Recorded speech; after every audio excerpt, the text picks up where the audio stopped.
खबर शामिल करते हैं झंग से। हमारे C1 न्यूज़ के district bureau chief Sheikh Irfan Haider की रिपोर्ट के मुताबिक chairperson Tehreem welfare organisation Jhang madam Farzana Baloch ने यतीम और मुस्तहिक तलबा और तालबात में सर्दी के कपड़े, टोपियां, गर्म शॉल, जूते और जर्सियां तकसीम की।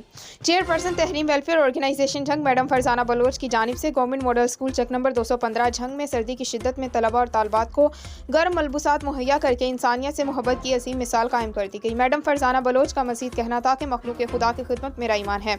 मुखय्यर हजरात को सर्दी की शिद्दत के पेश नज़र गरीबों को गर्म मलबूसात फराहम करने में भरपूर किरदार अदा करना चाहिए। मज़ीद मैडम फरजाना बलोच का कहना है कि अरसे 11 साल से यतीम और बेवगान की मदद कर रही हूँ। इंशाल्लाह ये सिलसिला जारी रहेगा। बांट कर खाने में बहुत सुकून और फ़ायदा है, जिससे अल्लाह पाक, इसका नबी और इसके बंदे राज़ी हो जाते हैं। अल्लाह पाक हम सबको ऐसे नेक काम करने की तौफीक अता फरमाए।